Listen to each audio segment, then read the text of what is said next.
During the summer of 1942, the Axis forces in southern Russia resumed their offensive, attacking through the Don steppe towards the Caucasus and the Volga.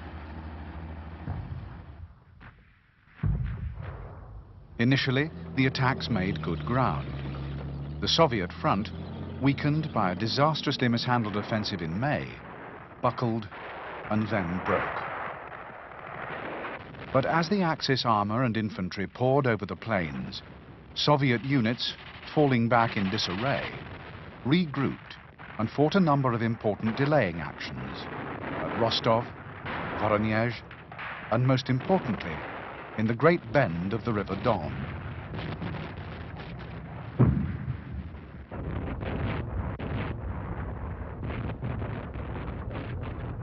These actions, coupled with misunderstandings and indecisiveness amongst the German High Command, enabled a stand to be made on the west bank of the Volga. The place chosen was a sprawling industrial city, commanding the river traffic and the road and rail routes to the south.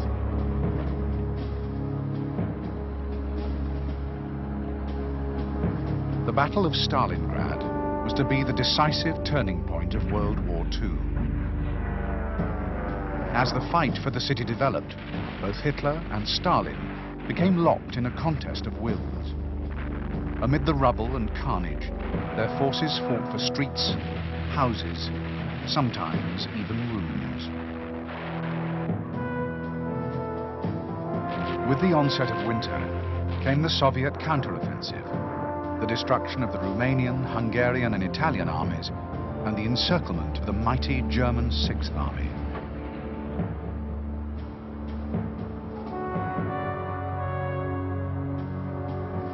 In the spring of 1943, when the dust finally settled over the Don steppe and over the fire-blackened ruins of Stalingrad, Hitler's war of conquest had become a battle for survival. In Stalingrad, he had tried to break the Red Army at the furthest limit of its retreat.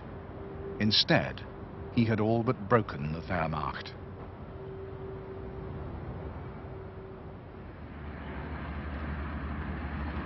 For the Red Army, the battle was more than just a great victory.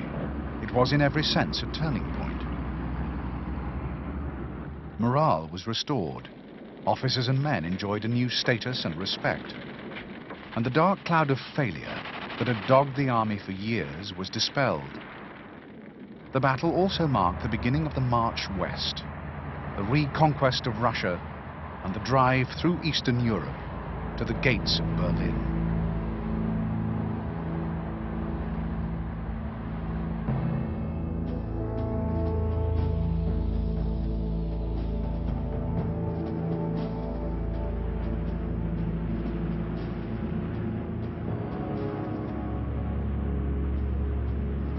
With Barbarossa, Hitler had planned to conquer the Soviet Union in a single season's campaign. But by December 1941, the Red Army had still not been destroyed. Moscow had not fallen, and much of the industry and agriculture of the South still lay beyond his grasp.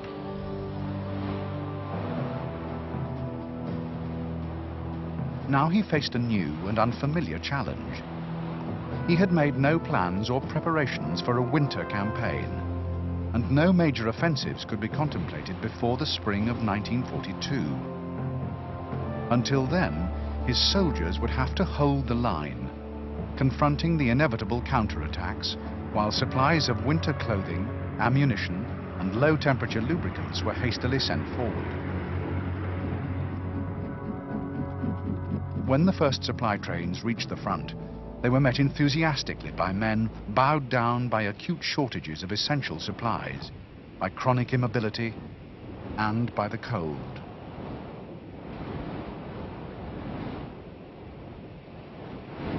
But the respite was not to last. The German armies in Russia were at the extreme limit of their extension, far from their main supply bases and vulnerable to a quick counteroffensive. The blow fell sooner than anyone expected. On December the 6th, the Russians attacked along a 600-mile sector of the front.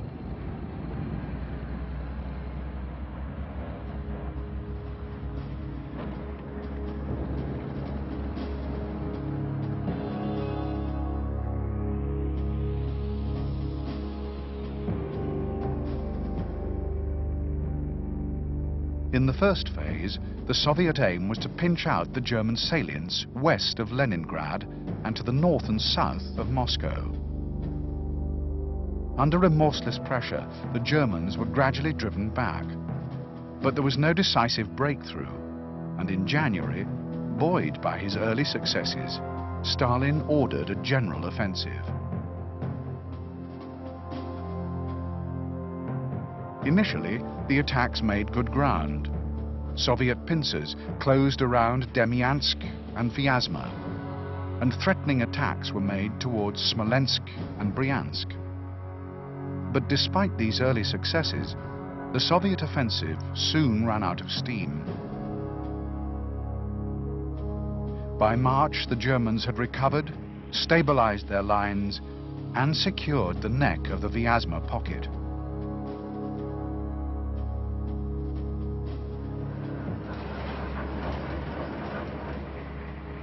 Only at Demyansk was there any serious prospect of a major Soviet victory. Here, a large part of the German 16th Army had been surrounded.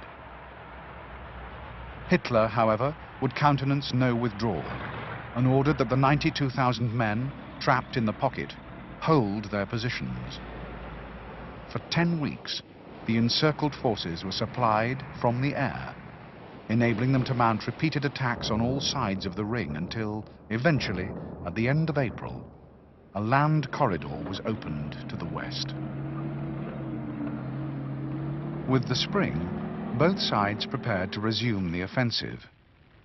While the German High Command decided to stabilize the front at Kharkov in advance of larger operations in the summer, the Russians, unknowingly, chose to attack through the same sector to maintain pressure in the south.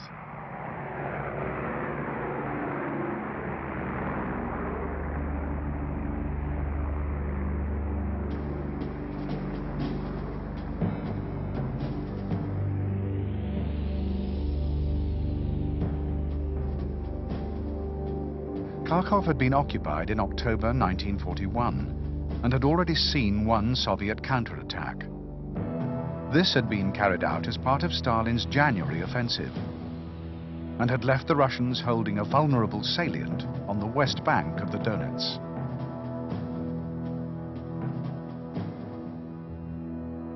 On May the 12th, the Russians opened their offensive with concentric attacks on either side of Kharkov. In both sectors, the attacking forces broke through, and a serious threat to the city began to emerge. In response, the Germans accelerated the preparations for their own offensive, launching it 5 days later. Attacking northwards, German armored formations spearheaded a drive into the neck of the salient, slicing adrift the entire Soviet left wing.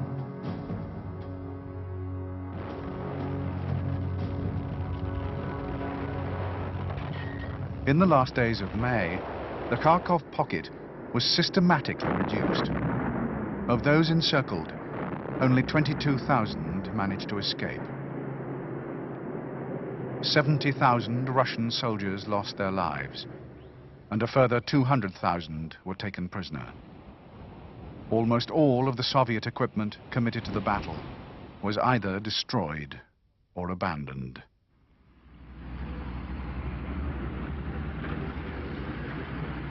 The battle was a disaster for the Red Army, comparable to the great defeats of the first year of the war.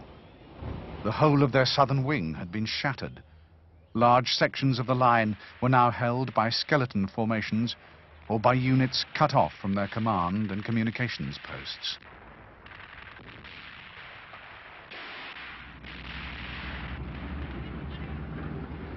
For the Germans, the battle had been a far greater success than even they realized.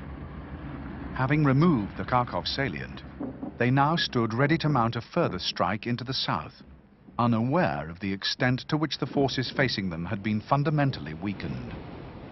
Indeed, at the beginning of June, the wide expanses of the Don Steppe and the Caucasus lay virtually undefended.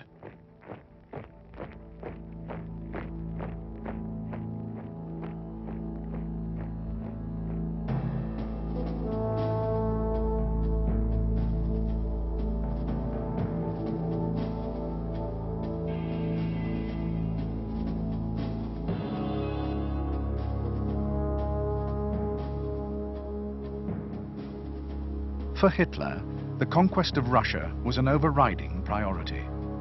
If Germany was to survive and prosper, she would need to achieve self-sufficiency in food, fuel, and raw materials. These would have to be won by force of arms and incorporated within an ever-expanding Reich. Only in Russia could he find such resources in sufficient quantity to free Germany of all external dependencies.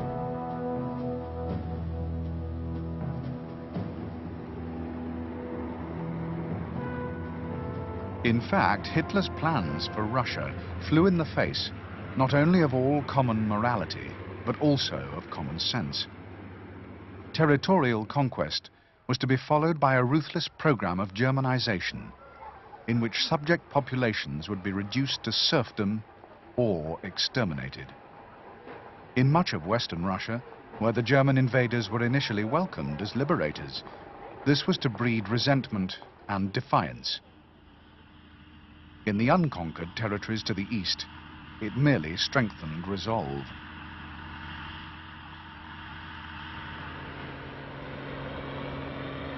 In earlier campaigns, the General Staff had been able to exert a restraining influence, curbing, though not controlling, Hitler's extravagance.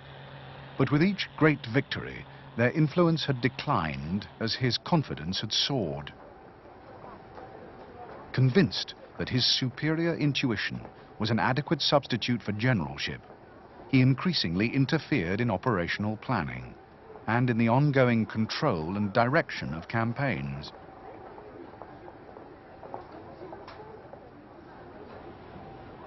By 1942, he had assumed the post of Commander-in-Chief of the Army, in addition to his other offices as Führer, Supreme Commander of the Armed Forces and Minister of War. This was a position of immense power, unfettered by considerations of moral accountability. Yet in the East, his plans and perceptions were colored by cruel prejudices and pathological hatreds. In them lay the seeds of disaster.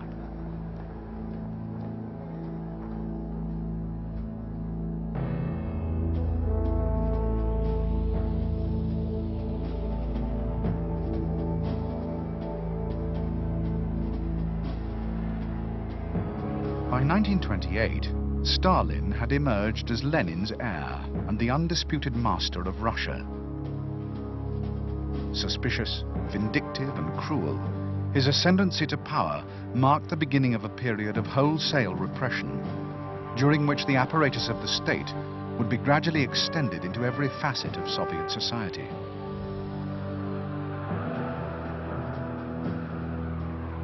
In the 1930s, he embarked upon a program of rapid industrial development, increasing armaments production and expanding the Red Army.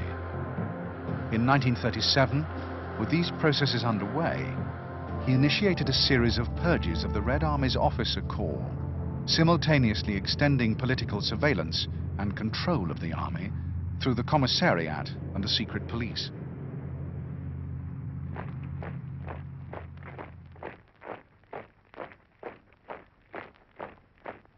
These measures, while massively increasing the army's peacetime strength, gravely undermined its operational effectiveness and profoundly damaged morale. An indifferent performance in 1939 against the Finns was inevitably followed by a catastrophically inept defense against the Wehrmacht.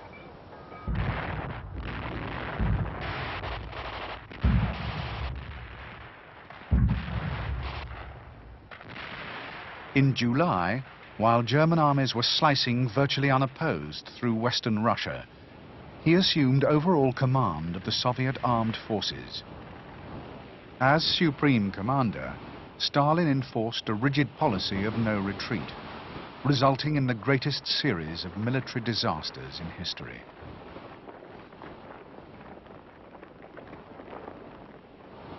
With the onset of winter, he regained the initiative, but by overcommitting his few reserves, failed to capitalize on the exhaustion and disarray afflicting the Wehrmacht. By the spring of 1942, he had squandered more than 6 million lives, yet appeared neither distressed nor despondent. Stalin's authority was by now based almost entirely on fear. Thousands of Red Army officers had already been shot for disobedience, desertion, or treason. Those that remained knew that their lives depended on operational successes, and that they alone would bear responsibility for failure.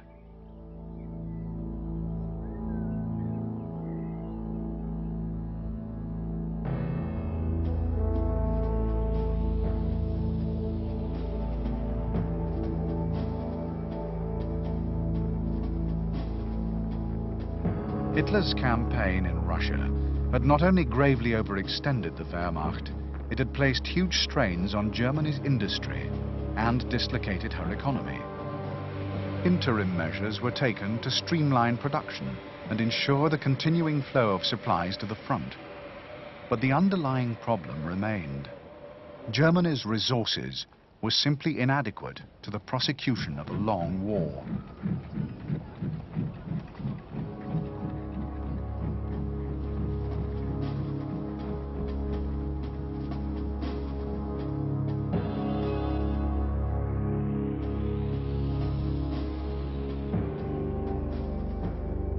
In the planning of Barbarossa, Hitler had established clear objectives.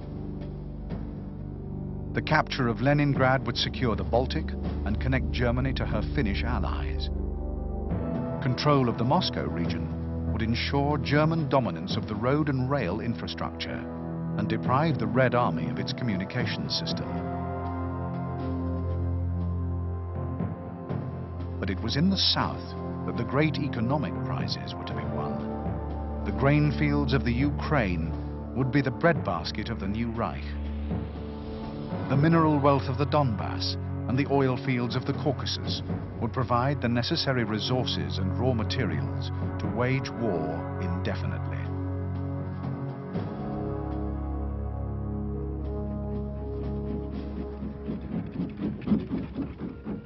In the event, the offensive had fallen far short of its aims. The repulse before Moscow had been perhaps the greatest military setback, but it was the failure in the south that most concerned Hitler. Although the original objectives of Barbarossa still remained valid for any future conquest of the Soviet Union, Hitler knew that his armies were too weak to achieve them all in a single year. Immediate priority had to be given to the south. Only by securing this fertile and economically rich region could he be assured of the means to continue the war. In April, he outlined his plans for the main campaign of 1942.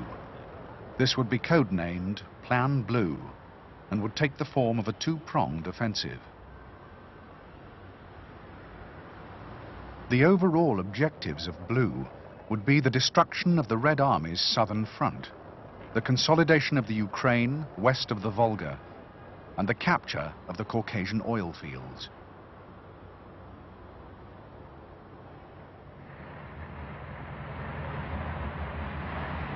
As the offensive neared, a large-scale transfer operation was set in motion to augment the existing divisions in the crucial southern sector of the front. Other sectors were to be reduced to 50% of strength, and the armies of Hitler's allies were plundered for all the spare divisions they could yield.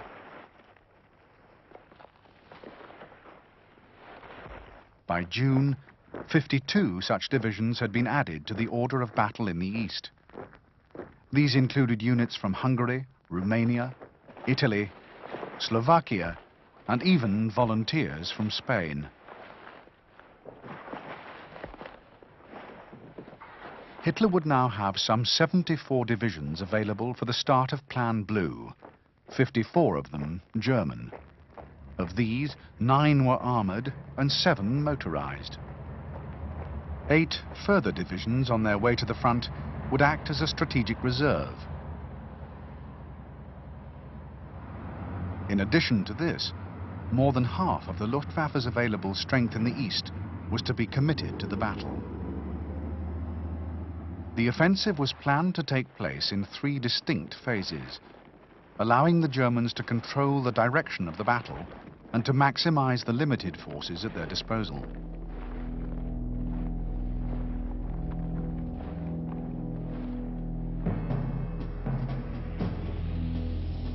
Spearheading the attack would be the 4th Panzer Army, supported by the 2nd Army and the 2nd Hungarian Army.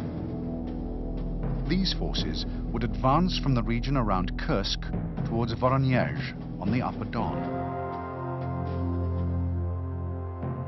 Once the Don had been reached, the infantry would dig in and consolidate the new front, while 4th Panzer would turn south and continue to advance downriver. In Phase 2 of the offensive, set to take place 2 days later, the 6th Army, stationed near Kharkov, would attack eastwards, then swing parallel to 4th Panzer and advance down the corridor between the Don and the Donets. Phase 3 would take place a few days later, with the 1st Panzer Army striking east and south across the Donets towards the lower Don, flanked on its right by 17th Army and with the 8th Italian Army in reserve. These movements were expected to result in a series of encirclement operations in the Donets corridor, in the Great Bend of the River Don, and between the Don and the Volga. While these pockets were being liquidated, the left flank of the offensive would be anchored on the Volga, and the main thrust turned south towards the Caucasus.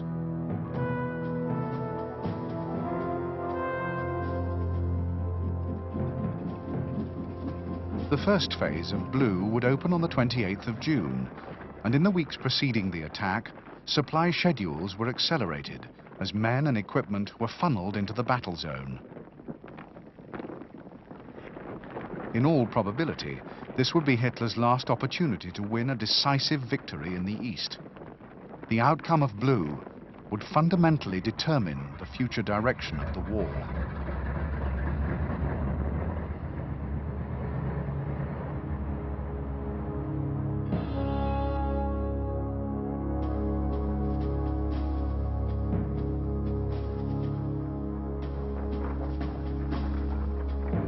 In June, an unnatural quiet settled over the Eastern Front. While the Germans completed their preparations for Blue, the Russians built up their defenses. The Soviet High Command knew that an attack was imminent. The only uncertainty was where and when the blow would fall.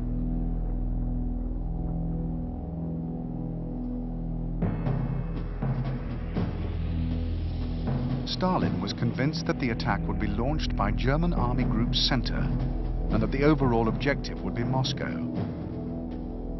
An obvious target was the huge salient projecting westwards between Demyansk and Vyazma. An attempt to pinch out this salient was regarded as being virtually inevitable, but this would most likely be undertaken in preparation for, or as part of, a wider offensive. Initially, Soviet planners expected the main thrust to be led by the 2nd Panzer Army stationed outside Oryol and directed northeast through Tula towards Moscow. However, information received by the southwest and Bryansk fronts indicated an attack out of the Kursk region towards Voronezh and the Upper Don. The Soviet High Command believed this to be the spearhead of the main German summer offensive. The objective, they surmised, would be to unhinge the southwest and Bryansk fronts, and from Voronezh sweep north and east in a massive encirclement of the Moscow region.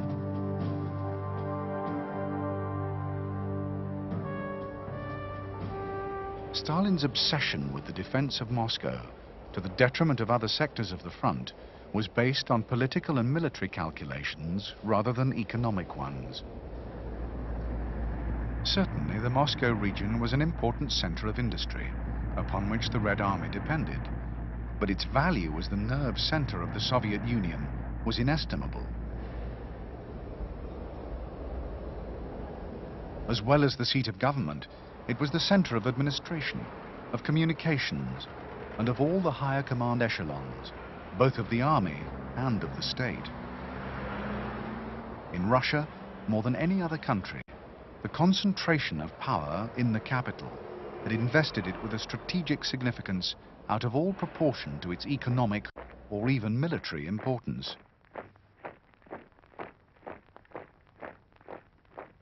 The defense of Moscow was therefore given the highest priority and allocated the greatest concentrations of men and equipment.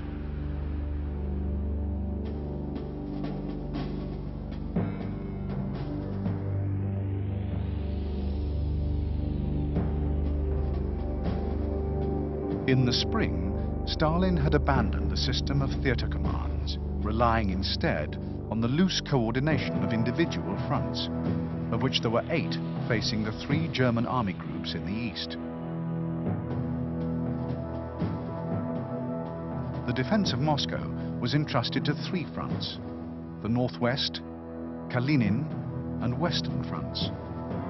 Between them, these accounted for well over half the available frontline divisions in the Soviet order of battle.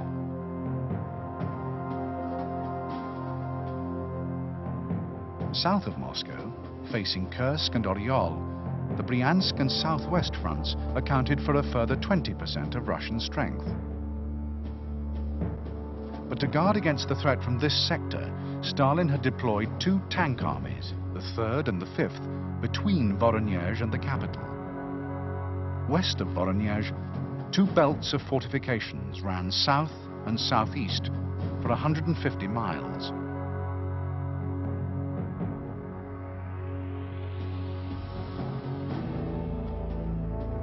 In the target sector, the southern and North Caucasus fronts were perilously weak, accounting for no more than 10% of frontline divisions.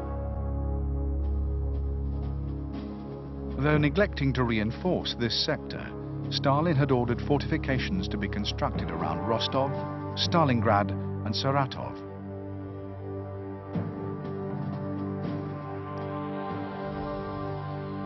In reserve, there were a further 10 armies. These were stationed well behind the front and concentrated around Voronezh and Moscow. Though still in the process of formation, many of these armies would play a central role in the battle to come.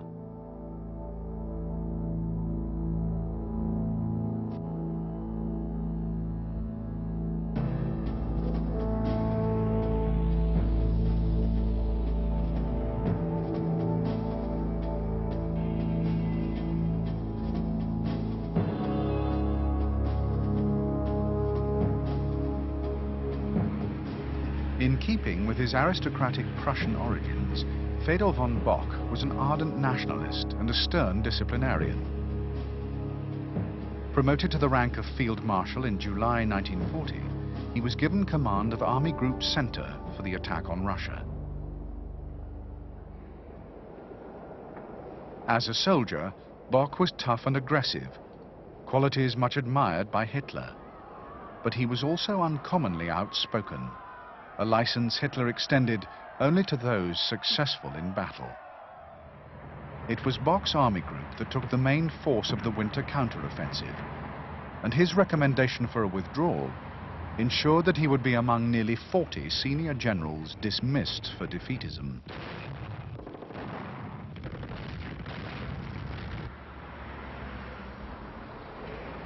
Within a few weeks, however, the unexpected death of Field Marshal von Reichenau brought Bock back to favor. In January, Hitler named him as Reichenau's replacement in command of Army Group South.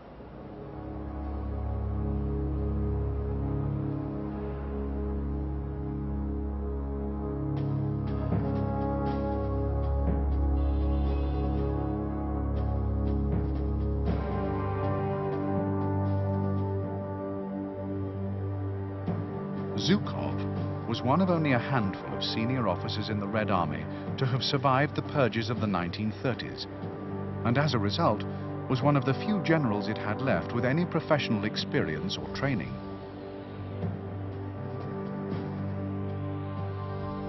In 1941, with the threat of war looming, Stalin appointed him Chief of the General Staff, and with Marshal Timoshenko, Commissar of Defense, he was charged with bringing the Red Army to battle readiness.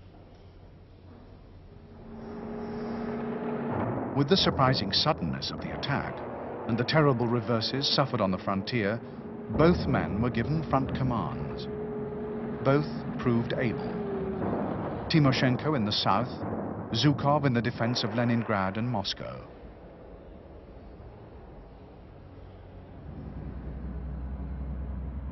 In 1942, however, their paths diverged.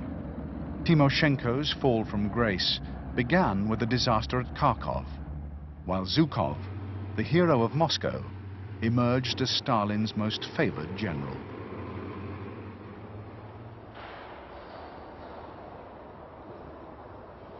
As a soldier, Zhukov was energetic and fearless, demanding total commitment from his subordinates and immense sacrifices from his men. Like Stalin, he was a natural fighter, committed to offensive operations regardless of the cost.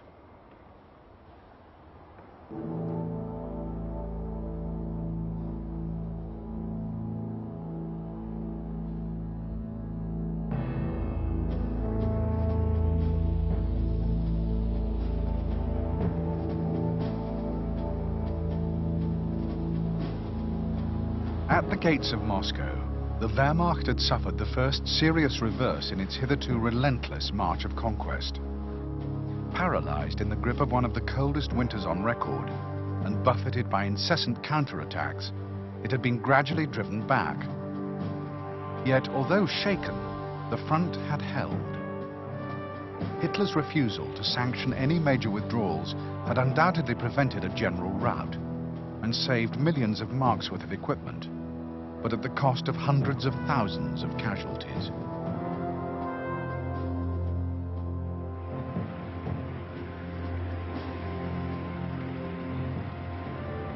Not until the end of March, when the spring thaws rendered further fighting impossible, was the Wehrmacht able to take stock of its losses.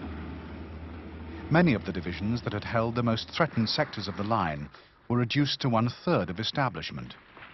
Thousands of tanks, trucks and heavy weapons had been given up, either to the ice or to the Russians. Of the 162 divisions deployed in the east in April, only 1/3 were considered fit for offensive operations, and of these, only 8 were regarded as fully combat ready.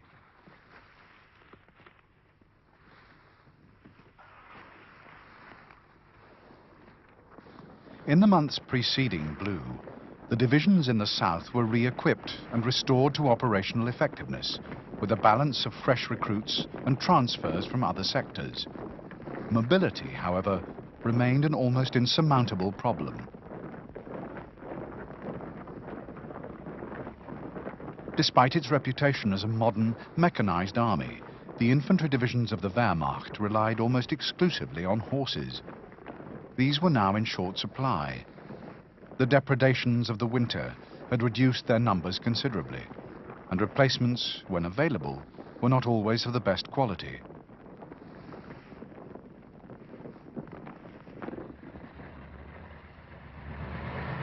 More than anything else, mobility would prove the Achilles heel of Blue. The available transport was at best barely adequate to the task. There was no margin for the kind of errors that occur inevitably in all military operations. Even the Panzer armies, established in 1941, were now heavily diluted with infantry divisions, gravely compromising their ability to conduct large-scale operational encirclements.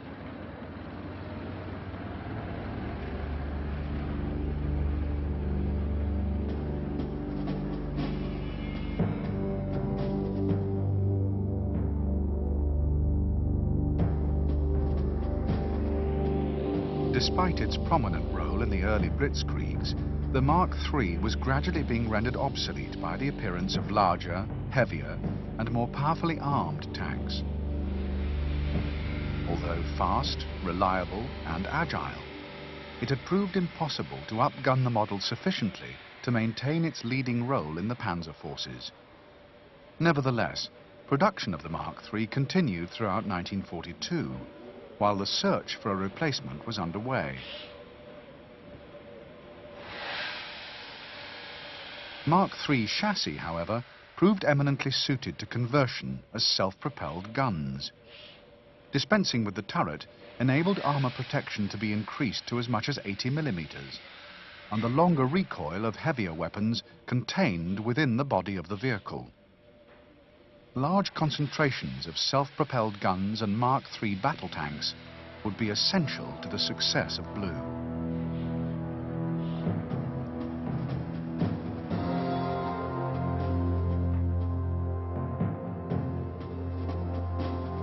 The Mark IV first appeared in the 1930s as an infantry support tank and proved itself to be highly effective against both infantry and artillery positions. In 1941, however, alarmed at the apparent superiority of Soviet tanks, Hitler demanded the immediate modification of the Mark IV to equip it for anti-tank duties in the absence of any available alternative.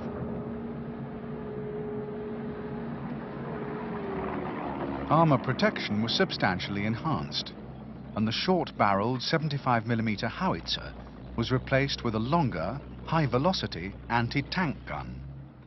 Suitably modified, the Mark IV gained a new lease of life and would remain in production until the end of the war.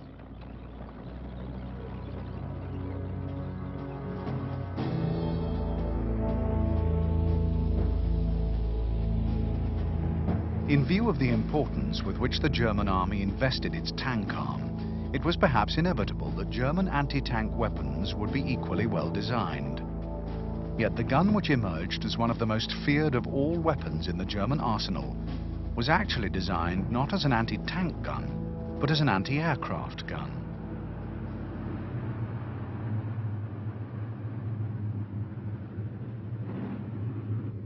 First used in adversity against tanks during the war in Spain, astonished flak crews quickly realized that their 88mm anti-aircraft guns possessed a tank-killing potential well in excess of any other gun then in service.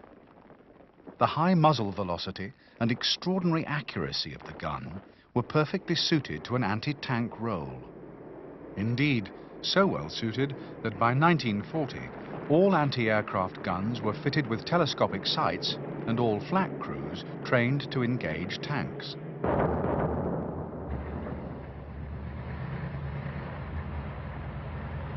In the early stages of the war against the Soviet Union, the Wehrmacht found to its horror that the only truly effective weapon it could deploy against the best Soviet battle tanks was the 88.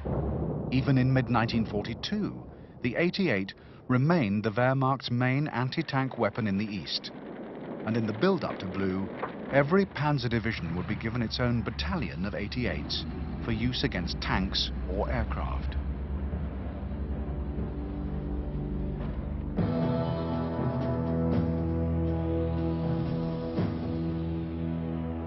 Even in 1942, the Junkers Ju-87 remained one of the most effective aircraft available to the Luftwaffe. More commonly known as the Stuka, this aircraft had played a pivotal role in the early campaigns, before its combat deficiencies became apparent in the Battle of Britain.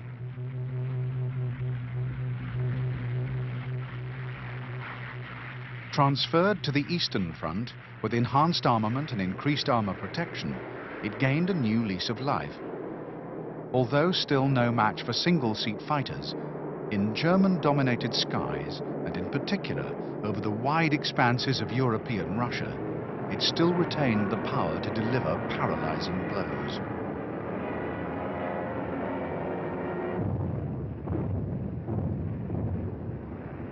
In independent operations, or in support of ground forces, Stukas would be heavily committed in all phases of the campaign.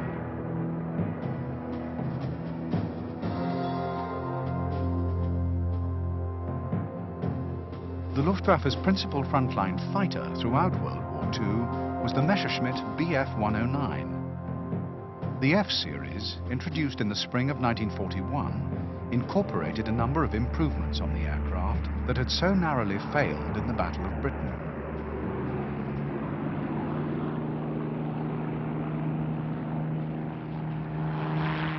With a redesigned fuselage, a new propeller, and a larger, more powerful engine, it was considerably faster and had a higher service ceiling than its predecessor.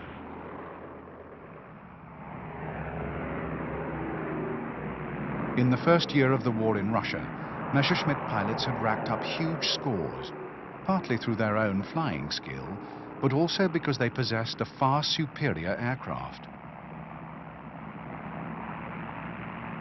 In the East, the Messerschmitt was yet to meet a serious challenger.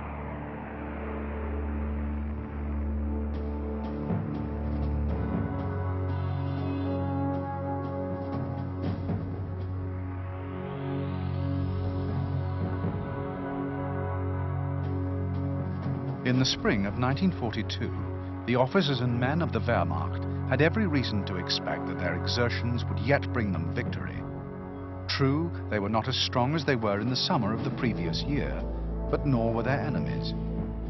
In their march through western Russia, they had destroyed the best part of the Red Army, killed or captured well over 6 million Russian soldiers, and seized more equipment than the factories of the Reich could produce in a year.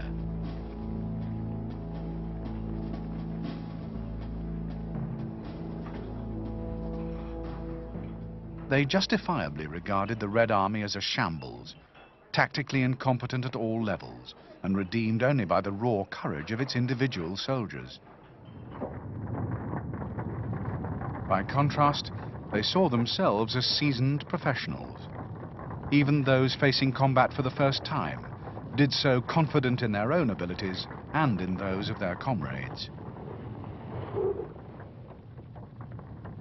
Underlying this conviction were the solid foundations of training and discipline. Thoroughly schooled in the techniques of modern warfare, German soldiers were also expected to demonstrate personal initiative. On the field of battle, the ability to act quickly and effectively under pressure was highly prized. Soldiers of all ranks were trained to be adaptable, to be aware of the wider tactical situation, and to be able to assume commands higher than their own rank.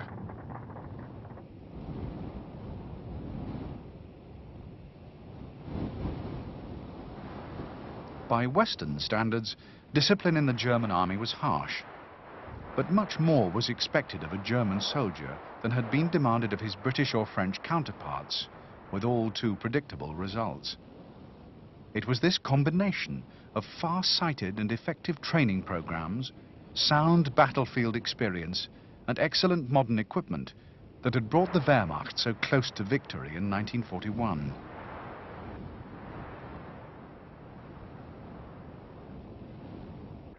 In the end, the soldiers of the Wehrmacht had fallen victim to circumstances largely beyond their control. With the return of summer, they gathered their strength and prepared to resume the advance east.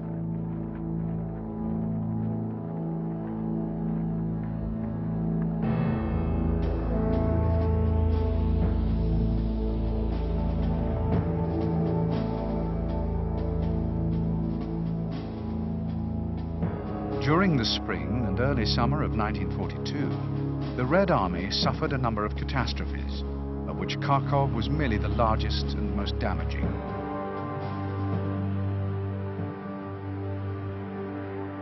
In the Crimea, it had lost a further 200,000 men, as well as vast quantities of equipment, and in the center and north, half as many again. No other nation or government could have sustained these losses, yet the Red Army and its leadership remained unbroken. This was partly due to the seemingly inexhaustible reserves of Russian manpower and to the single-minded ruthlessness of the Soviet government. But it was also a reflection on the extent to which the Soviet Union was geared up for war.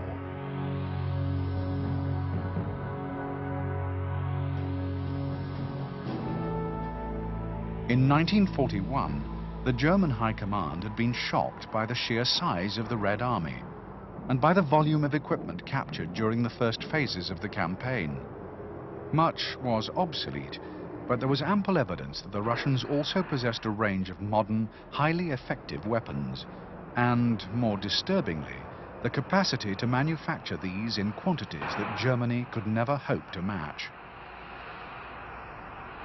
Many of the armaments factories had been overrun, but more had been saved, stripped down, and shipped east to be rebuilt beyond the reach of the Wehrmacht. Though full production would not resume until 1943, enough was reaching the front to maintain the army's defensive capability. Moreover, the experiences of the past year had forced a rationalization of the munitions industry. Obsolete weapons would be phased out, and those of proven value given priority of resources.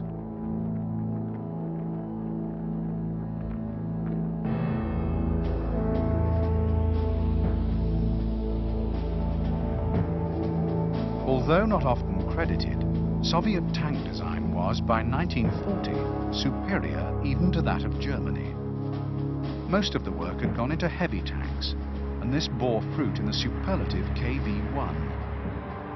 The KV-1 anticipated by some years the need for increasing thicknesses of armor. In fact, the KV-1, when it first appeared, was the most heavily armored tank in the world, and by far the most formidable. Its principal weakness, as with most heavy tanks, was its relatively slow speed and limited range. It was also comparatively costly to produce. For these reasons, KVs only ever formed a small part of Soviet tank strength.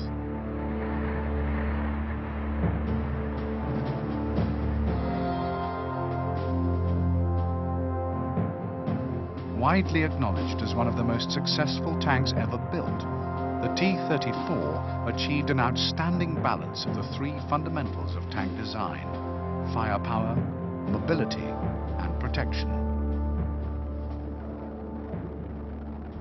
When it entered service in 1940, its high-velocity 76.2mm gun was well in excess of the armament carried by German tanks.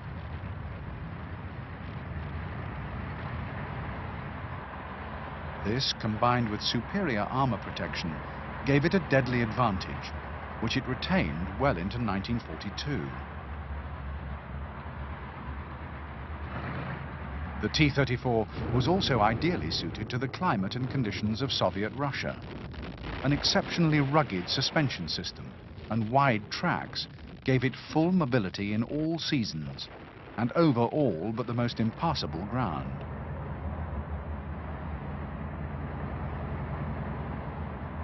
On top of all these qualities, the T-34 also had the advantage of being cheap and easy to manufacture, and by the end of the war, over 53,000 would have been produced.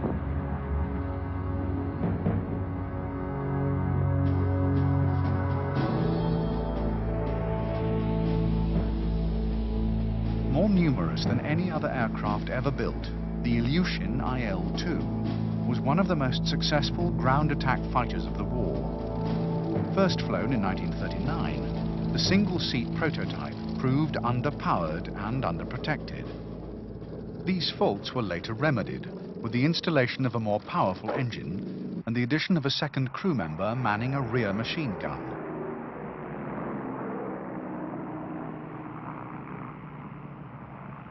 Strikingly simple in design, it carried more than half a ton of armor and was one of the earliest fighting planes to be rocket-armed. Though less sophisticated than most Western aircraft, its combination of survivability, excellent handling in all conditions, and outstanding control at high attack angles helped form its excellent reputation.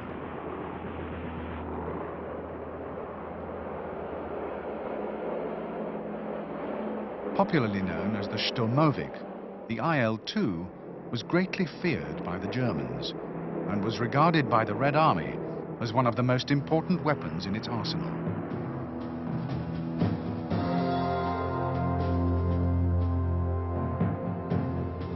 The most successful Russian fighter of World War II was only just entering production in June 1941, and within weeks, the entire production line was transferred 1,000 miles to the east. Despite this dislocation, production was quickly resumed, and by the end of the year, 500 Yak Model 1s had been rushed into service.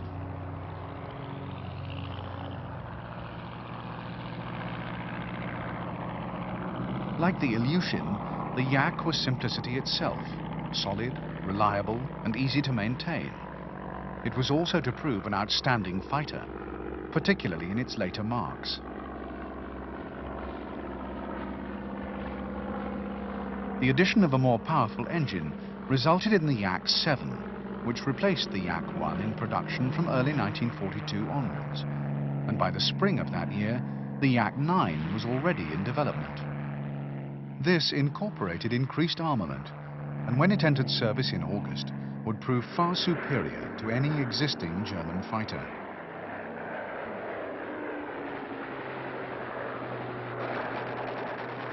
By the end of the war, these three models would account for 37,000 aircraft, the largest production run of fighters in history.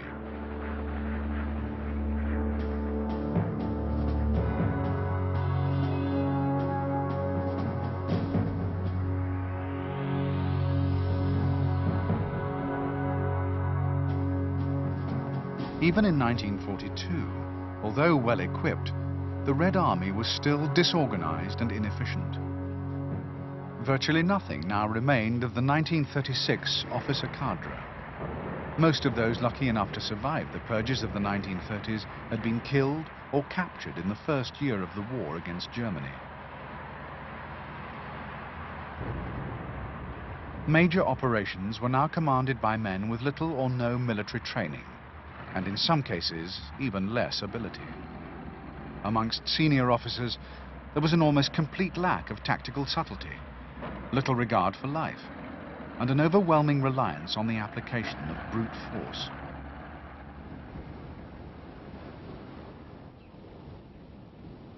Throughout all levels of the army, discipline was increasingly maintained through terror, and what passed for morale by crude but ceaseless propaganda. Exhortations to ever greater sacrifices made no mention of ideology, and instead appealed directly to the Russian soldier's sense of history and patriotism.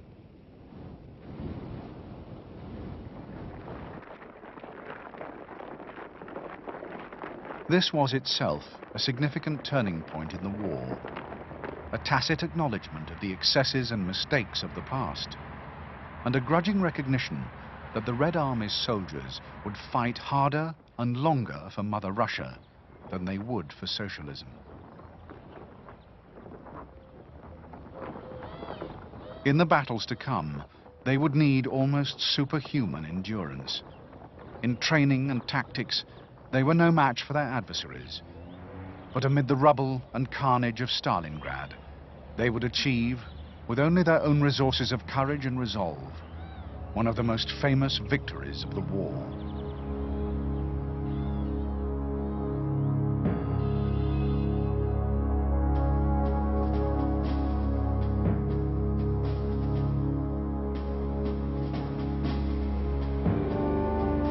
While the German armies in the Ukraine prepared to resume the offensive, those in the Crimea entered into the last phase of one of the most horrific sieges of the war.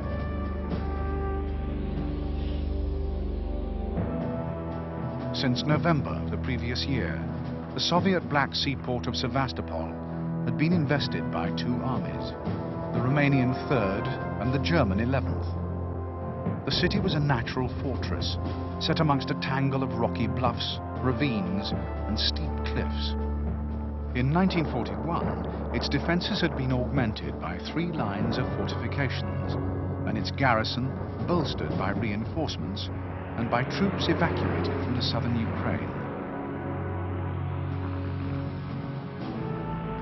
Early German attempts to storm the city had made little headway, and much of the winter was spent in wearing down the Soviet defences through air and artillery bombardment.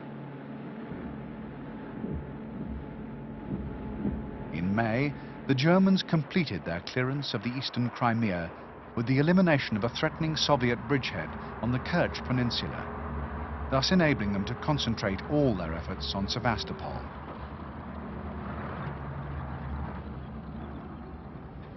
To break through the labyrinth of defences and reach the high ground dominating the harbour, the Germans brought up a fantastic array of heavy mortars and railway guns, amongst them some of the most awesome weapons ever built. With the capture of Sevastopol, the last pocket of resistance in the rear would be liquidated. Axis forces, numbering some 200,000 men, would be released for service elsewhere, and morale throughout the Wehrmacht would be boosted considerably.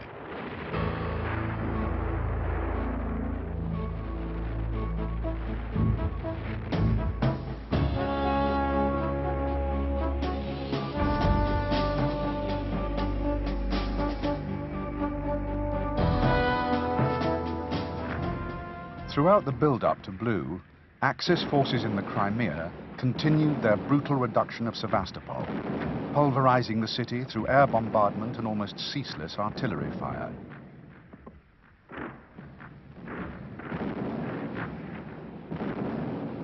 In early June, German and Romanian infantry began working their way through the outer defences towards high ground overlooking the port. On June the 20th, the Germans reached the harbour. Maintaining supplies to the garrison now became impossible. The deluge of fire continued to pour down on the city for a further 2 weeks, killing and maiming thousands of soldiers and civilians. In early July, when the Crimea was finally conquered, and the remaining German and Romanian forces freed for service further east, the Soviet death toll would be impossible to calculate. Such was the scale of the carnage and confusion.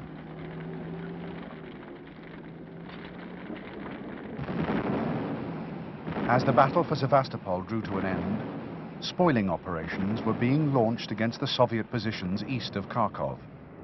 The aim was to soften up the front in preparation for the launch of Blue.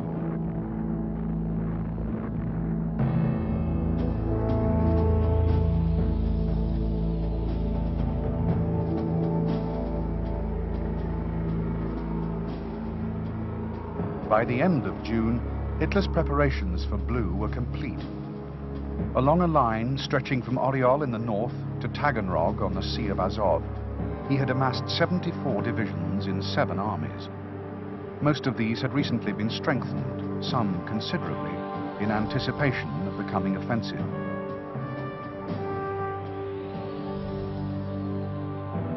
Opposing them, the Soviet forces amounted to 15 armies, grouped in 3 fronts. But these armies were normally equivalent to only 2 or 3 German divisions, and after Kharkov, many of them were in no fit state to fight.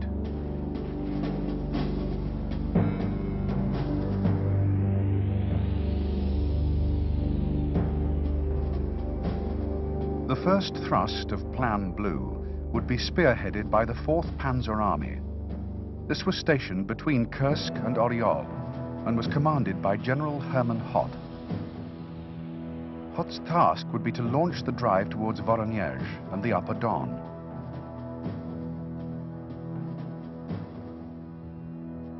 Fourth Panzer consisted of 11 divisions, of which 3 were armoured and 2 mechanized.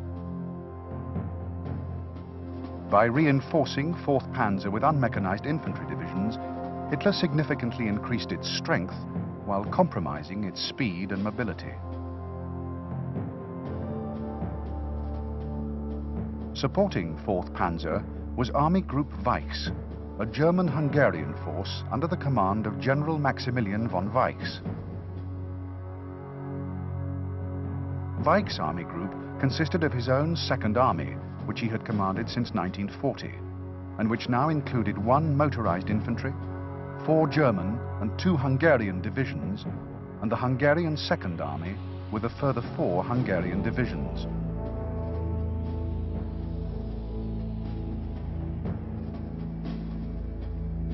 Facing these forces stood the Soviet Bryansk Front.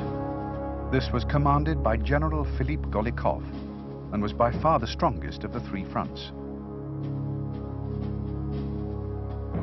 The Bryansk Front consisted of 4 armies. Though numerically weak, they were comparatively fresh and well equipped, and had recently been reinforced by the 5th Tank Army in response to fears of an attack in this sector.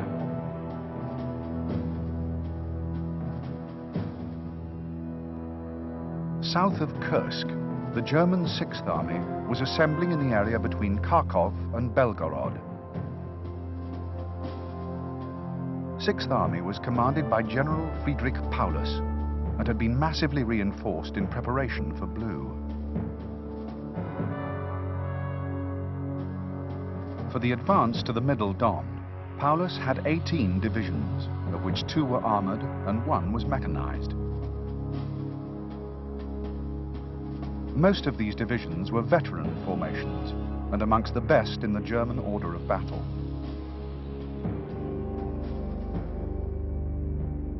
Facing 6th Army was the Soviet Southwest Front. While this was still commanded by Marshal Timoshenko, it had not yet recovered from the disasters of the spring and offered him little prospect of an early return to favor. Although Timoshenko's front boasted 5 armies, they were all exhausted, weakened, and demoralized by their failure outside Kharkov.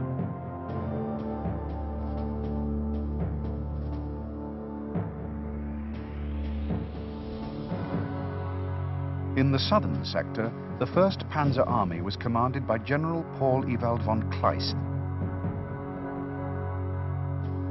Spearheading the attack across the Donets and the Don towards the Caucasus, Kleist's Panzer Army had 16 divisions. Though like 4th Panzer, most of these were unmechanized infantry, and 4 of those Romanian. Supporting 1st Panzer, and commanded by General Richard Ruoff, was the 17th Army. Attacking in parallel to 1st Panzer, 17th Army consisted of a further 12 divisions. 4 of them Romanian, and again reflected the dispersal of armored and mechanized formations across the length of the front.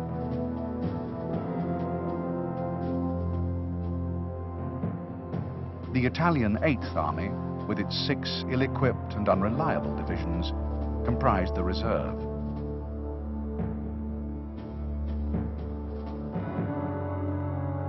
The Soviet Southern Front was commanded by General Rodion Malinovsky and was charged with the defense of the lower Donets and the Don.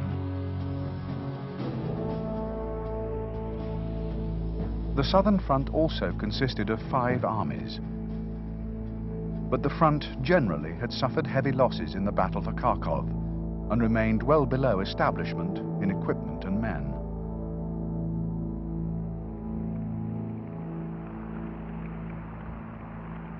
Disparities on the ground were matched by equally great disparities in the air.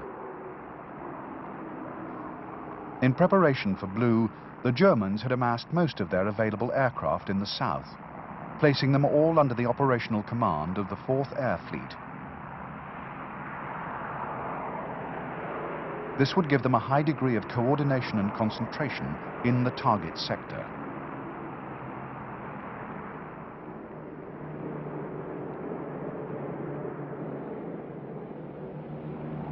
Lacking reliable intelligence of German intentions, The Red Air Force was more evenly deployed and grouped in a series of commands, loosely tied to the army fronts.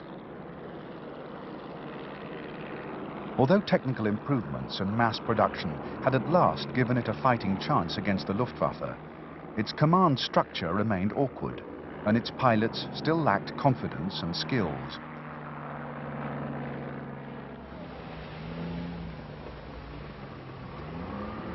In many respects, Hitler's faith in blue was not entirely unfounded.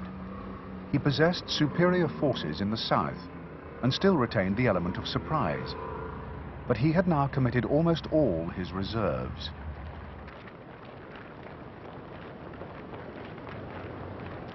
Far to the east, however, beyond the range of German reconnaissance, a further 10 Soviet armies were being assembled. These would be sent into battle only as the crisis developed.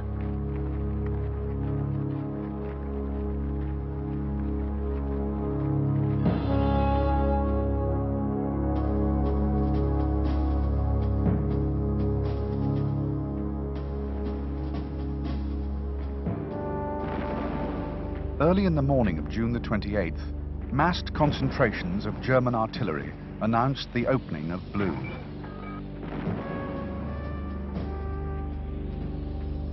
All along the northern sector of the front, the guns roared, while waves of aircraft streamed overhead, their missions carefully planned and their targets precisely defined. They struck savagely at airfields, communication centers, strategic towns, and military strongpoints. Soviet reconnaissance aircraft were ruthlessly hunted down and were soon driven from the skies completely.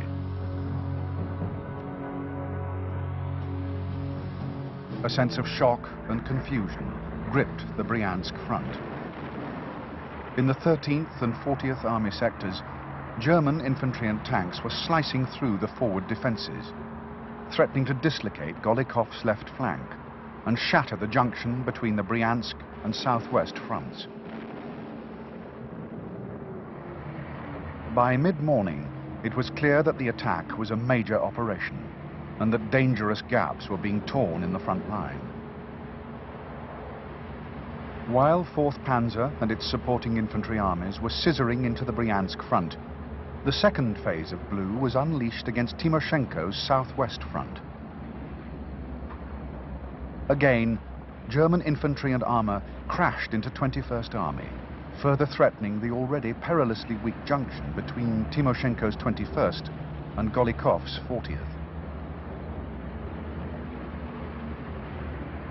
Soon, the whole front was in motion. In early July, 1st Panzer and 17th Army jumped off from their start lines west of the Donets. Everywhere, the Russians fell back under the weight of the onslaught. By July the 5th, forward elements of 4th Panzer had reached the Don near Voronezh and begun advancing through the western suburbs of the city. Between the Bryansk and the southwest front, there was now a gap more than 150 miles wide, through which German second echelon formations were streaming.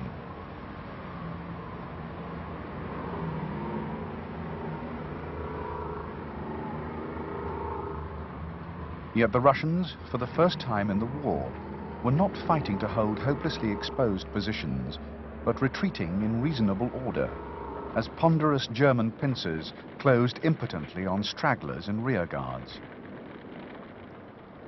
These were not the great encirclements that Hitler had hoped for, or that had characterized all previous German offensives. Yet the poverty of the catch would only serve to convince Hitler that the Red Army was on its last legs, while other, more measured assessments would indicate that, on the contrary, it was at last learning how to fight a modern war.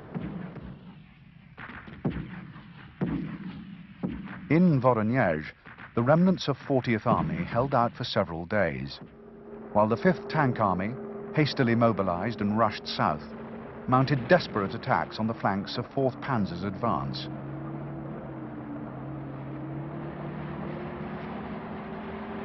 Though doomed to failure, the battle for Voronezh, by embroiling 4th Panzer's spearheads in a contest for the city, gained vital time for Timoshenko, enabling the battered armies of the Southwest Front to be pulled back to the line of the Don, and for the first reserve armies to be fed into the battle.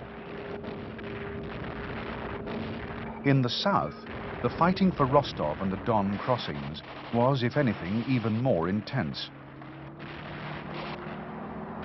Aware of the disasters that had befallen Timoshenko, and fearing that his own southern front would be enveloped from the north, Malinovsky had fallen back, fighting a determined and skillful rearguard, while the core of his 5 armies escaped to the south. Angered by these delays, and believing that the Soviet center had fallen apart, Hitler now made the first of a series of fundamental alterations to the plan.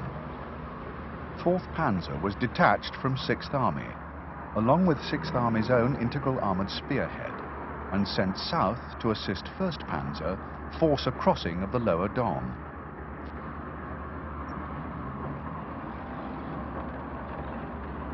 This diversion reduced 6th Army to a march, and further enabled the Russians to consolidate their positions along the line of the Don and in the Don Bend. The decision was even more remarkable for the fact that the Don steppe was ideal terrain for tanks, while the lower Don and the Caucasus were anything but.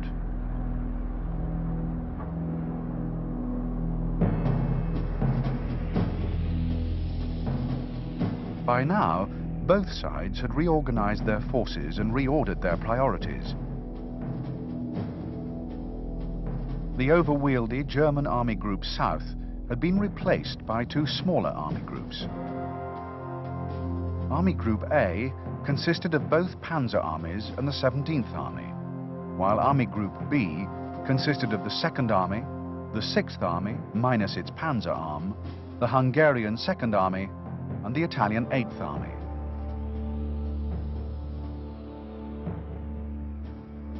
This division of force signaled a strategic change of direction.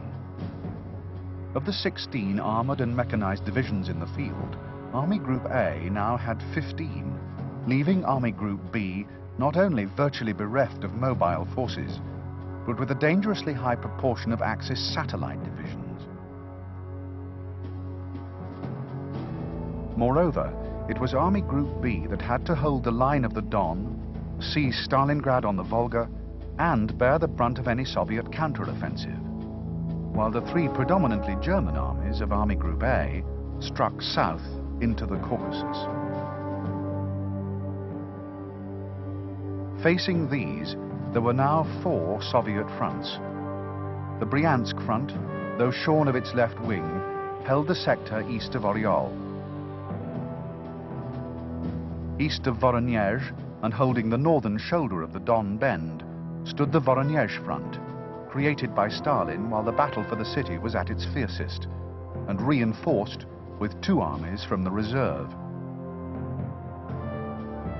In the Bend itself, and standing directly in the path of German Army Group B, a new front was being formed.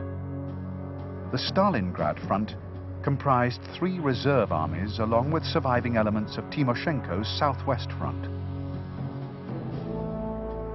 The Stalingrad front was charged with the defense of the Don Bend and the approaches to the Volga. On the lower Don, and facing the full weight of Army Group A, the southern front was in the process of disengaging in preparation for a full-scale retreat.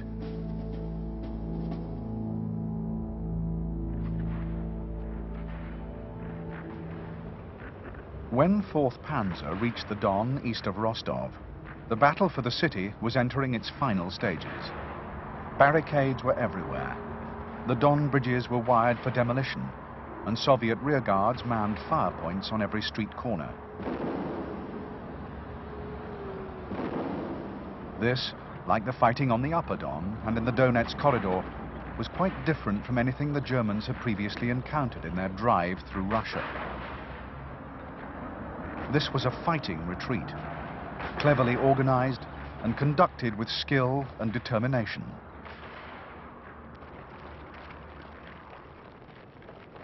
The defense of Rostov, which eventually fell on July the 23rd, enabled corps formations of the southern front to escape to the south and east.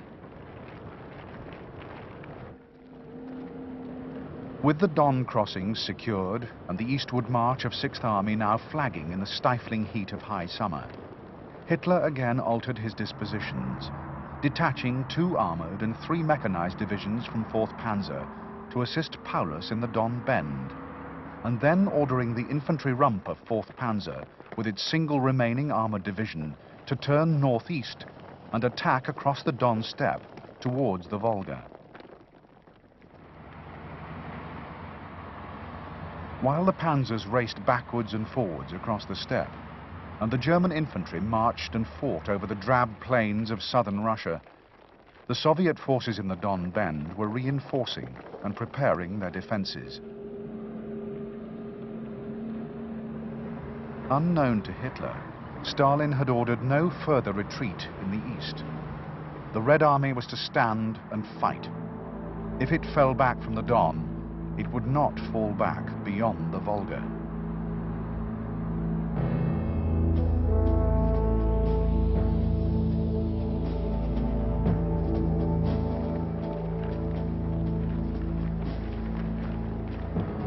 In late July, 6th Army resumed its offensive in the Don Bend.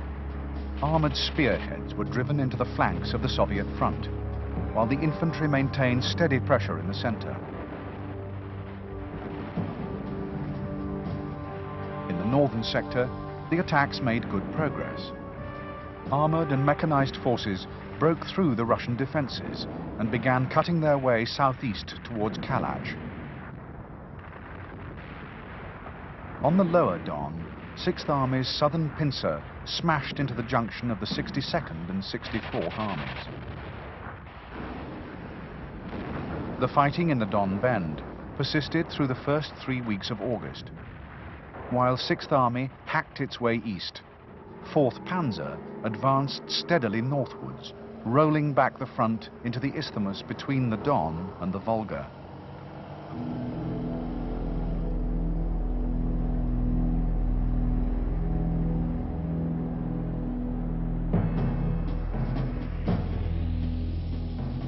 In early August, Stalin once again reorganized the command structure in the south. The Stalingrad front was reduced from 6 to 4 armies, though 2 of these, the 38th and 28th, were reinforced from the armoured reserve and redesignated as tank armies. The newly created southeast front also consisted of 4 armies. But while the Stalingrad front ran for most of its length along the northern flank of 6th Army's offensive, the armies of the southeast front lay directly in the path not only of 6th Army, but of the 4th Panzer Army.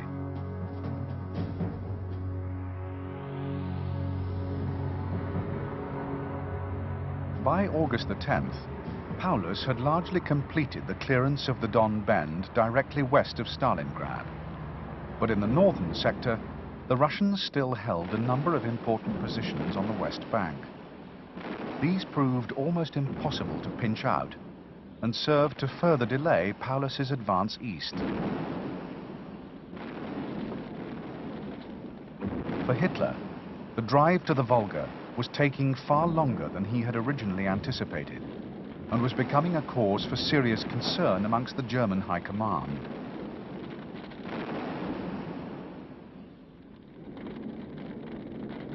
In contrast, the progress of German Army Group A was startling. After jumping off from its bridgeheads on the lower Don on July the 25th, it had fanned out on a broad front.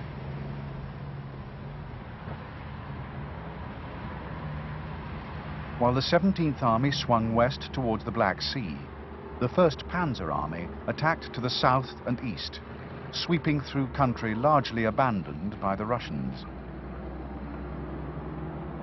On August the 9th, forward units of 1st Panzer reached the northern foothills of the Caucasus, a distance of more than 300 miles.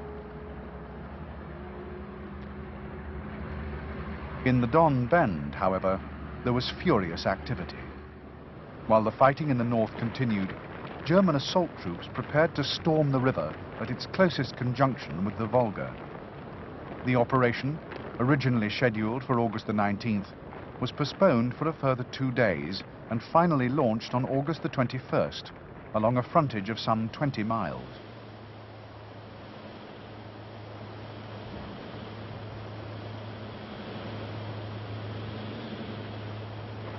By the morning of the following day, 22 pontoon bridges had been thrown over the Don, and German infantry and armor was once again rolling east. The drive to the Volga was spearheaded by the 16th Panzer Division, supported by 2 divisions of motorized infantry.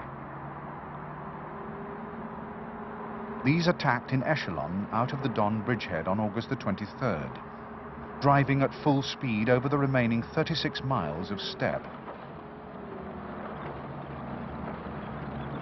This was the kind of warfare in which the Wehrmacht excelled. Strongpoints were bypassed or dealt with by mobile assault groups peeling off from the main thrust. Had these tactics been employed in mid-July, Stalingrad could have been taken off the march. In late August, when the strategic aims of Blue had become transparently clear and the Soviet High Command had recovered from its initial shock, they carried a serious element of risk. While Paulus's armored spearhead hurtled east over the broad, flat plains, the full weight of the 4th Air Fleet was unleashed on Stalingrad. Massed formations of German bombers laid down a carpet of destruction. Firestorms raged through the timber-built suburbs, killing 40,000 people in one day. The docks, the administrative center, and large tracts of the industrial heart of the city were laid waste. Huge palls of smoke hung in the sky, visible for miles. Later that day, forward units of 16th Panzer reached the Volga north of Stalingrad.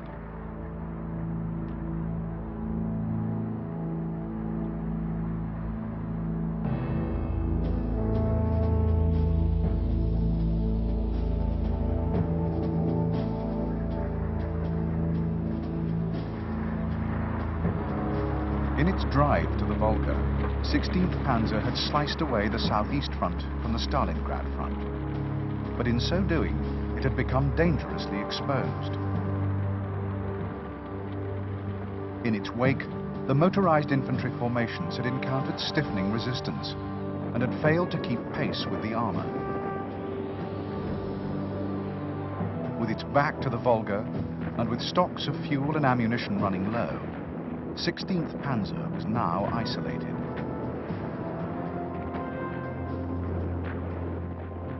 While the supporting infantry fought its way forward, 16th Panzer was rocked by furious Soviet counteroffensives, unrolling from the north and south. For 6 days it held fast to its positions on the Volga, ranging its guns on the river traffic and mounting sporadic attacks through the sprawling northern suburbs of Stalingrad.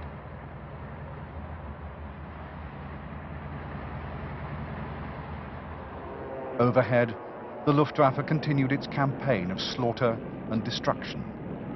Thousands of sorties were flown over the stricken city.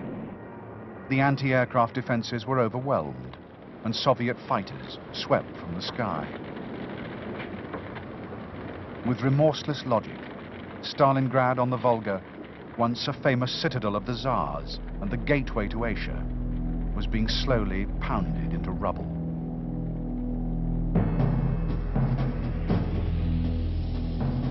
Towards the end of August, the Soviet armies of the Southeast Front were being pressed relentlessly from the south and west. Between the Don and the Volga, a huge salient was formed by the northerly thrust of the 4th Panzer Army and the continuing pressure of 6th Army's infantry.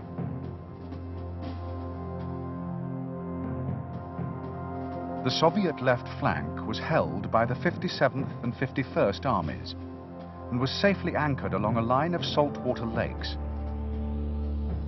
But the 62nd, and to an even greater extent the 64th, held dangerously exposed positions in the salient. On August the 29th, 4th Panzer mounted a major offensive through the center of the salient towards Stalingrad. The attack sliced into the rear of the 64th Army, threatening it and part of the 62nd with encirclement. 6th Army was ordered to detach mobile forces from the Volga corridor and strike quickly south to join up with 4th Panzer's spearhead. But the corridor was only just holding, and subject to increasingly frantic attacks by the 4th Tank Army. The pressure in the north tied up 6th Army's mobile formations for 3 vital days, enabling the Soviet forces in the salient to conduct a fighting retreat, escaping eastwards to inner defense lines west of the Volga. Once again, the Germans had failed to achieve a major encirclement, further prolonging the campaign and ensuring that the fight for the city would be long and hard.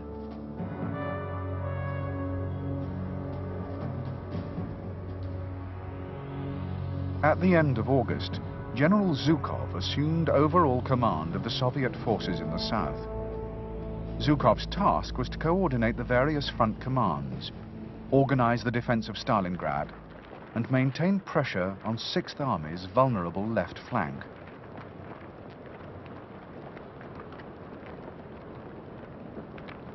In early September, while the German ring closed around the city, Zhukov mounted a series of offensives from the north.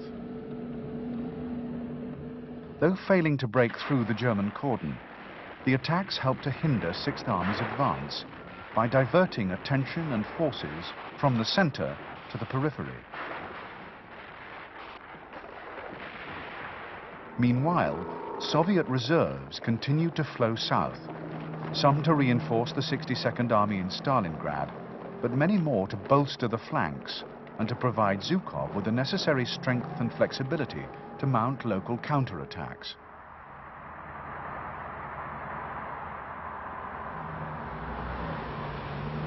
In mid-September, Soviet pressure in the north eased off enough to allow Paulus to resume his efforts in Stalingrad. The city was now surrounded on 3 sides, and the Volga crossings were under fire from German artillery. On the 13th, the Germans attacked through the southern suburbs, edging forward under cover of airstrikes and supported by tanks and artillery. The objective was the main landing stage, handling ferry traffic from the east bank. Initially, the attacks made good ground, but as the Germans advanced, Soviet resistance began to intensify. Amid the ruins of the city center, they soon became bogged down in vicious street fighting. General Chuikov, commanding 62nd Army, reorganized and rallied the defenders, creating a series of mini-fortresses and funneling the Germans into killing zones. These were carefully mapped out, ringed with anti-tank weapons, and precisely targeted by artillery batteries situated on the far shore.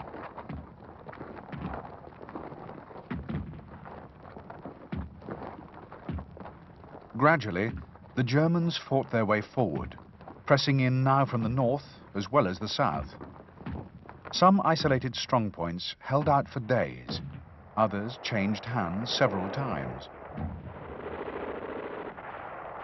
Often the front line was no more than an interior wall, or the floor space separating different levels in the same building.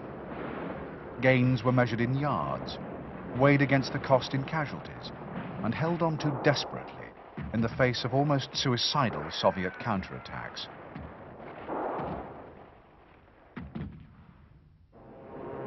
Overhead, clouds of bombers continued to pulverize what remained of the Soviet rear.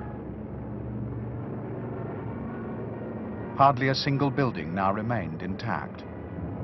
The landing areas were clogged with corpses, and the river channels with the hulks of burning ferries.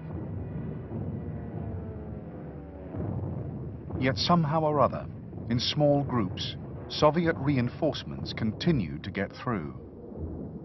Those that reached the front were already veterans, survivors of the grim and perilous journey across the Volga.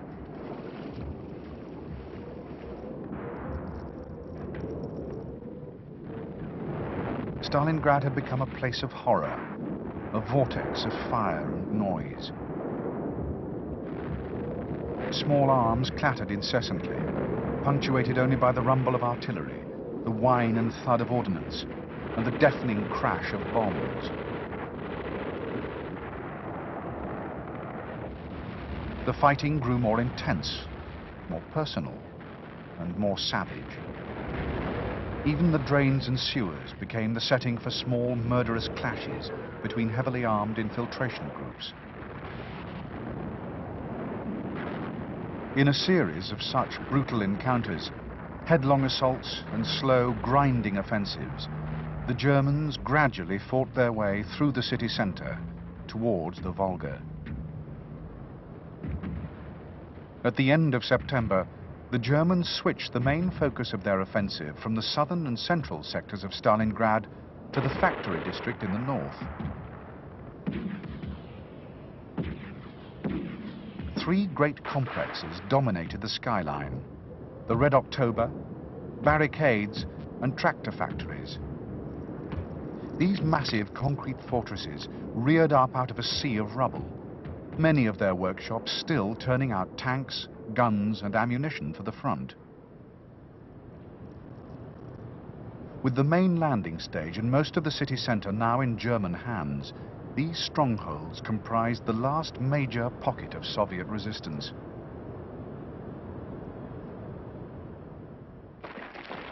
On October the 3rd, the Germans attacked with 5 divisions along a 3-mile front. Tanks crunched over mountains of debris, firing at point-blank range into rubble-filled streets. Behind them, the infantry advanced cautiously, visibly wary of the dangers that lurked unseen among the shadows in the broken buildings.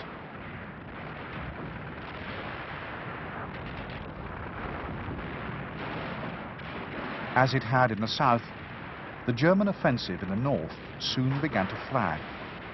The Russians contested every foot of ground, every floor and workshop. Factory workers and soldiers fought side by side. No quarter was given, and no prisoners taken. But for the Russians, now fighting with their backs to the Volga, there was not even the possibility of retreat.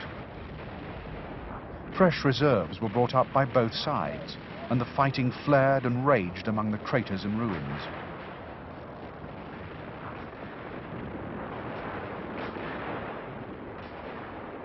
On October the 14th, in an attempt to maintain the momentum of the attack, Paulus committed what remained of his reserves, driving to within a few hundred yards of the Volga.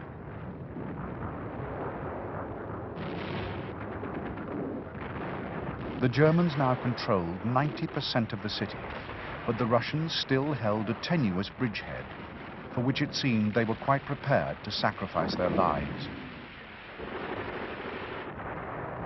Paulus's troops were by now exhausted, but this was the least of his concerns. To achieve even this incomplete victory, he had in the preceding weeks stripped his flanks of all the combat forces they could conceivably shed.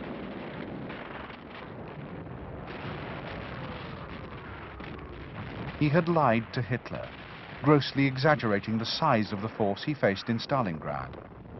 And now reports were coming in of major Soviet troop concentrations on the flanks.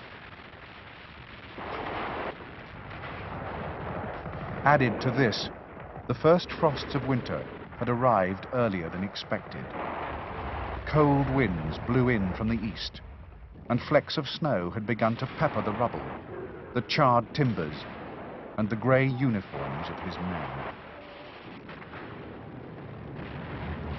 Far to the south, the advance of German Army Group A had likewise ground to a halt, achieving little of its early promise. When Kleist's 1st Panzer Army reached Maikop, the oil fields were ablaze, the scale of destruction so extensive that a year's work would be required to bring them back into operation. The remaining oil-producing areas lay south of the Caucasus, a 700-mile-long chain of untamed mountains, stretching from the Black Sea to the Caspian Sea, and crowned by the 18,000-foot-high peak of Mount Elbrus. There were few passes, and those that existed were high, tortuous, and easy to defend. Throughout August and September, German mountain troops had probed for a way through. But in October, when the onset of winter made further attempts futile, they were still no nearer to their objectives.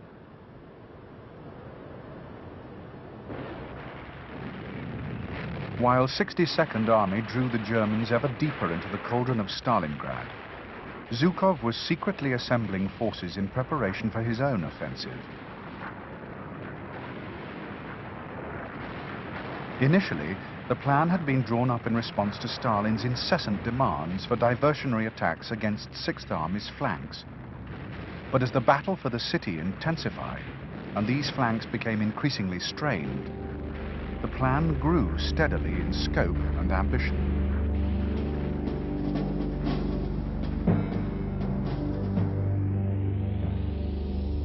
In preparation for the launch of the offensive, the Soviet fronts were once again reorganized. In place of the old Stalingrad front, 2 new fronts were created, the Southwest and Don fronts, while the Southeast front was now renamed as the Stalingrad front.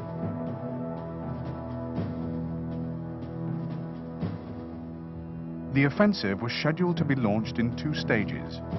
In stage 1, the Soviet armies of the Southwest front would attack out of the Don bridgeheads, striking south and east through the Don Bend towards the town of Kalach. In stage 2, timed for the following day, heavily reinforced formations deployed on the left wing of the Stalingrad front would attack westwards towards the Don, with the overall aim of encircling the mass of the German forces investing Stalingrad. While the Soviet pincers sliced through the German rear, the armies of the Don front, and even those on the tattered right wing of the Stalingrad front, would maintain pressure in the center. Though ambitious, the plan was basically sound, capitalizing on the growing overextension of Axis forces in the Stalingrad sector.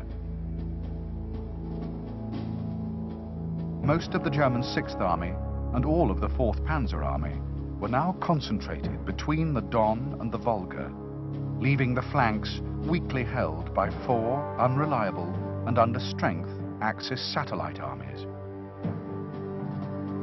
Of these, it was upon the Romanian 3rd and 4th armies that the main weight of the Soviet offensive would fall.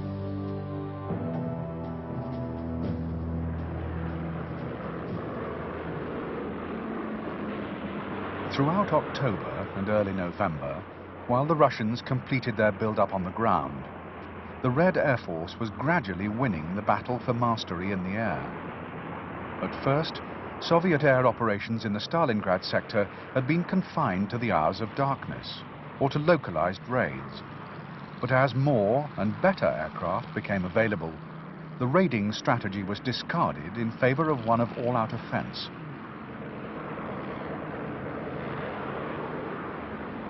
Aerial dominance in key sectors of the battle zone was essential to ensure success on the ground. More than 1 million Russian soldiers would be thrown against the Axis lines, and the final deployments would be difficult to disguise.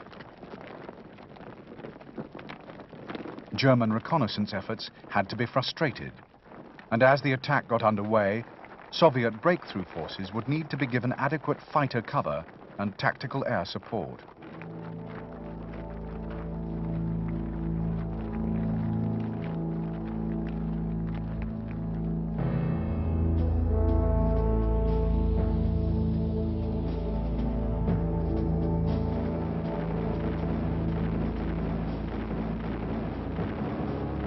At dawn, on November the 19th, the Soviet offensive opened with concentrated artillery attacks on the Romanian positions opposite the southwest front.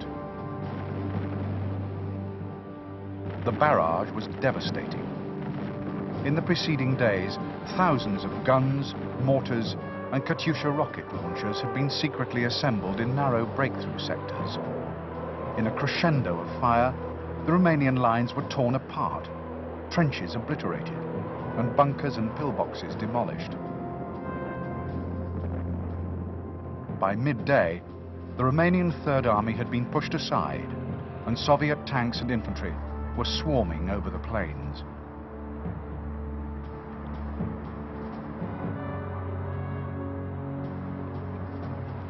On the following day, the second stage of the offensive was launched against the Romanian Fourth Army in the Don-Volga Isthmus.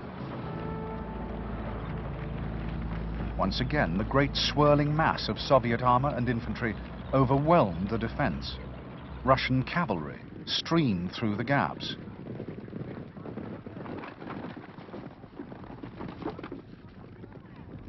Army Group B was in chaos. In all sectors, the pressure was intense. Attacks were launched against 6th Army's positions in the Don Bend, against 4th Panzer to the south of Stalingrad, and out of the Stalingrad bridgehead itself.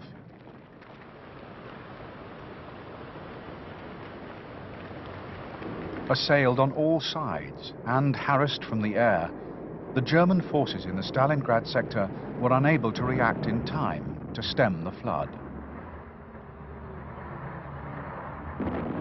3 days later, after a blistering drive through the Don Bend, Soviet forces of the Southwest Front linked up with those of the Stalingrad Front, thus completing the encirclement of the mighty German 6th Army and most of the 4th Panzer Army. While the Russians feverishly reinforced the ring, the fighting continued in Stalingrad. Buoyed by reports of the catastrophe that had overtaken 6th Army, Chuikov's 62nd Army fought with renewed confidence and vigor.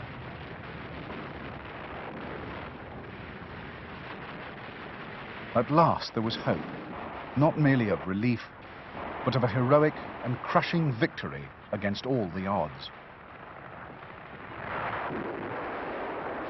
On 3 occasions, while the opportunity still existed, Paulus requested permission to mount a breakout to the southwest.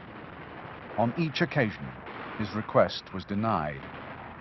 Hitler would countenance no withdrawal from the Volga. Stalingrad was to be turned into a fortress, and until 6th Army could be relieved, it would be supplied by airlift.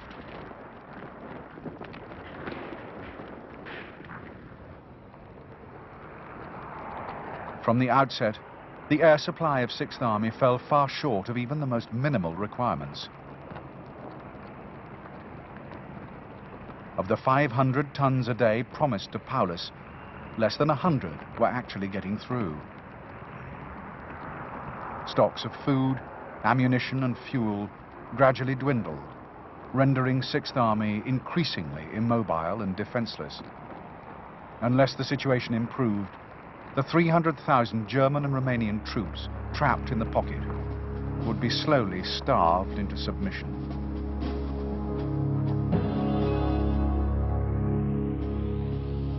At the end of November, Hitler created Army Group Don to hold the line between Army Groups A and B. Army Group Don was commanded by General Erich von Manstein and consisted of the 6th Army in the Stalingrad pocket, which now included the encircled elements of the 4th Panzer Army, the remnants of the 4th Romanian Army, and a reconstituted 4th Panzer Army, cobbled together from support units and bolstered by 4 weak panzer divisions. Manstein's plan was to attack through the Don-Volga Isthmus, where the Russian infantry was most exposed, enabling 6th Army to break out to the southwest. The plan had 2 flaws. The first was Hitler's opposition to any withdrawal from the Volga. The second was that, unbeknown to Manstein, the Soviets were preparing their own offensive. This would be mounted by the Voronezh and Southwest fronts and would be launched against the Italian 8th Army on the right flank of Army Group B, with the aim of cutting off all the German forces south of the Don. The Don and Stalingrad fronts would meanwhile maintain the pressure on 6th Army in the Stalingrad pocket and repel any attempt at relief.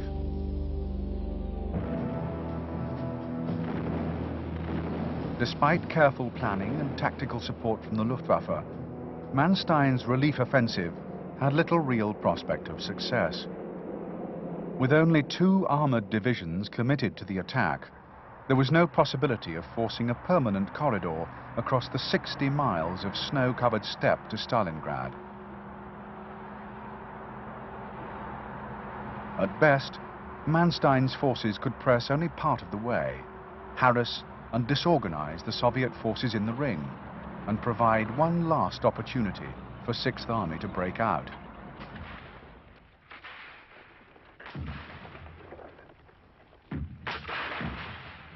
Inevitably, on December the 19th, after a week of heavy fighting, the relief offensive was finally brought to a halt along the line of the Mishkova River, barely halfway to Stalingrad.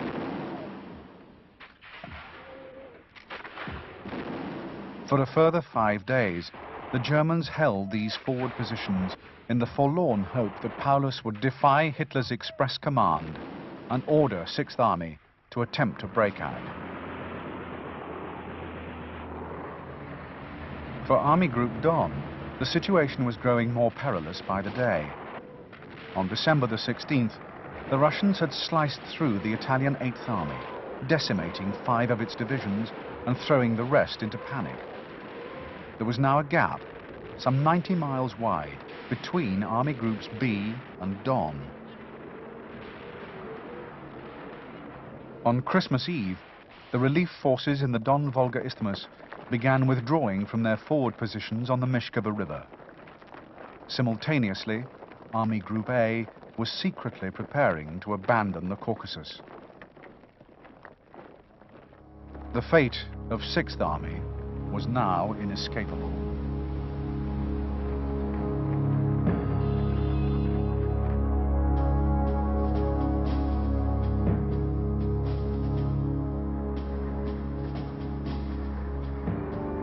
Throughout January of 1943, the Russians tightened the noose around 6th Army, while simultaneously thrusting ever westwards across the Don and the Donets towards Rostov.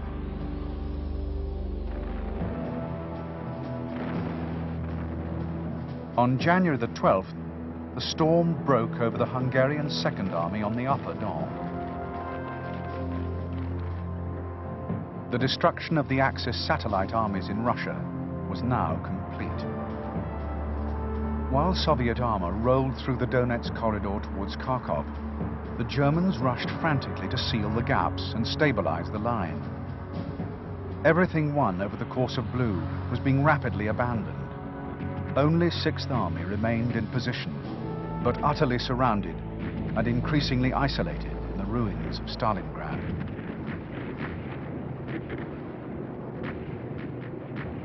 The final phase of the Russian assault on 6th Army began on January the 22nd. By now, the Stalingrad pocket had been reduced to 1/3 of its original size, and 6th Army was separated from Army Group Don by 160 miles of steppe.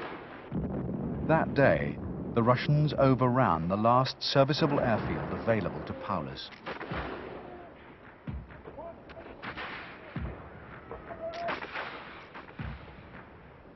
For 10 more days, the survivors of 6th Army fought on to the limits of their strength and endurance. Soviet attacks unrolled from every direction. On January the 25th, Russian troops advancing from the west linked up with units of the 62nd Army in the Volga bridgehead. 6th Army was now cut in half and reduced to fighting for a few square miles of frozen rubble.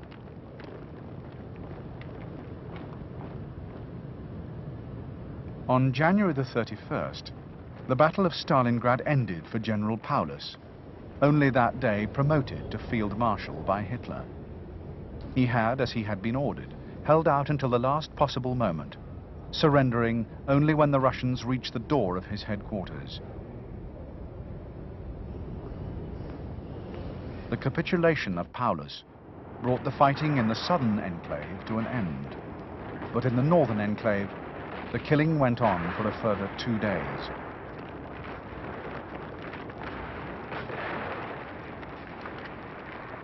The last pockets of resistance in the north were not liquidated until February the 2nd, and only then at the cost of several thousand more lives. Those emerging from the ruins of the factory district had fought on without hope until their ammunition and their strength were spent. They were exhausted and close to starvation, and many suffered from untreated wounds or frostbite. But they had few illusions about what lay in store for them. In Stalingrad, the war had plumbed new depths of squalor. Men had been fed into the carnage with little apparent regard for their lives. Many had become brutalized and indifferent to the sufferings of others. On both sides, the killing of prisoners was now common practice, and for the survivors of 6th Army, the ordeal had not yet ended. Of the 110,000 German soldiers taken prisoner by the Russians, among them 24 generals, only 5,000 would ever return to Germany.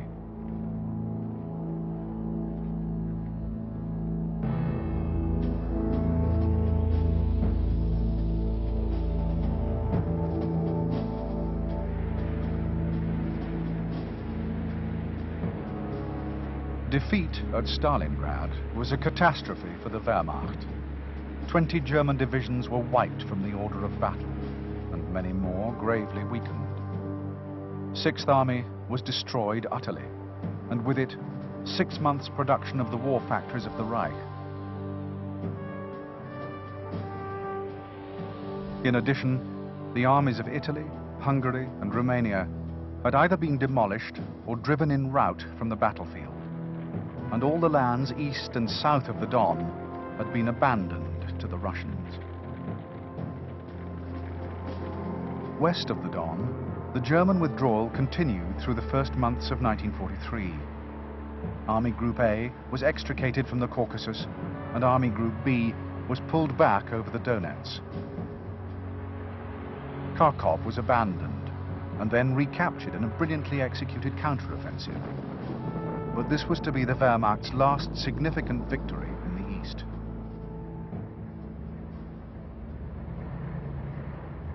Its losses over the course of Blue had been crippling and could never be adequately replaced. In the coming months and years, it would find itself fighting increasingly alone, deserted one by its Axis partners, and facing a Red Army that had gained new reserves of strength from its victory in Stalingrad.